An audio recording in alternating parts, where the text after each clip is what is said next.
प्रिय भक्तों, माता और बहनों, कि माता तुलसी का पूजन कार्तिक में क्यों किया जाता है, क्यों प्रसिद्ध माना जाता है। वो एक समय की बात है। तुलसी जो है पतिव्रता नारी थी, सती थी,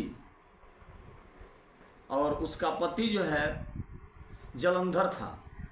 और जलंधर इतना न बलशाली था कि सभी देवताओं को परास्त कर दिया था, और सभी देवता तंग आ गए थे।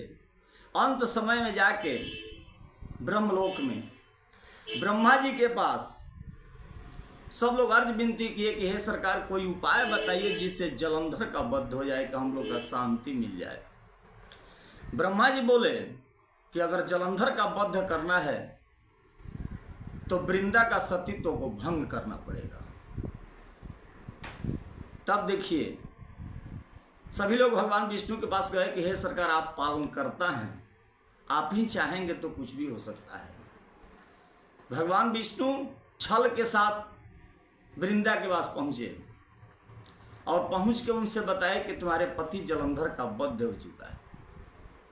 लेकिन सती जो है मानने के लिए तैयार नहीं थी। माया रूपी जलंधर का हाथ और सिर उठा करके दिखाई कि देखो, अपने पति को पहचानो, इनका वध हो चुका है। तब वृंदा जो है भगवान विष्णु से बोली कि अगर सरकार आप इतना हमको दिखा सकते हैं तो आप इतना हमको दिखाइए कि मेरा पति का स्वरूप कैसा था।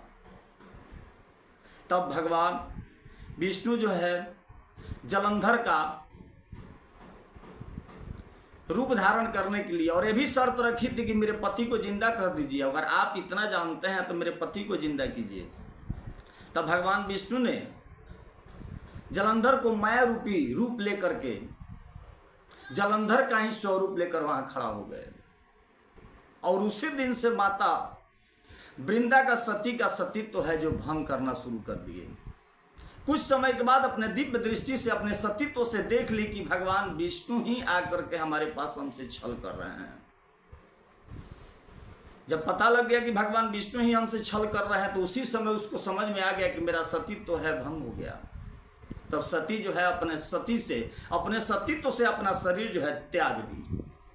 जब शरीर त्याग दी, जलना शुरू कर दी, जल के राख हुई, तब भगवान विष्णु ने जाकर के उसी राख में अपना शरीर लिपटाना शुरू कर दिया। अब इतना ना परेशानी पड़ गया, भगवान विष्णु वहां सो गए, सारा देवतल वहां आकर पहुंचे, किसी के बस के नहीं था कि हाँ भगवान विष्णु को उठा के वहां से ले जाए। अंत समय में ब्रह्मा जी के पास गए। ब्रह्मा जी ने सुझाव दिए कि अगर भगवान विष्णु को अगर यहाँ से सही ले जाना है तो माता लक्ष्मी, पार्वती और सरस्वती तीनों आदमी को बुलाया जाए, और तुलसी का बीज इस राख जहाँ है वहां पर बीज बोया जाए। जब बीज वहां से तैयार हो जाएगा तब भगवान विष्णु यहाँ से उठ करके अपने विष्णु लोक में जाएंगे। वहीं पर माता लक्ष्मी, सरस्वती और माता पार्वती तीनों आदमी अपने अपने हाथ से तुलसी का बीज वहां पर बोई।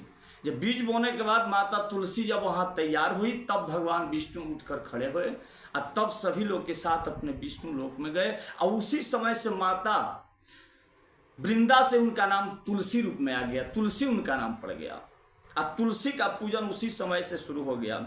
इसीलिए कार्तिक माह में भगवान विष्णु को खुश करने के लिए माताएं अगर तुलसी का पूजन करती है, माताएं तुलसी का आरती दिखाती है, तुलसी का विवाह करती है, तुलसी के पास दीपक जलाती है, तो भगवान विष्णु प्रसन्न होते हैं। इसीलिए कार्तिक में सौभाग्यवती औरत को अपने सुहाग के रक्षा के लिए, अपने सतीत्व बचाने के लिए कार्तिक माह में तुलसी के पास पूजन करना ब्रह्म मुहूर्त में अति अनिवार्य है।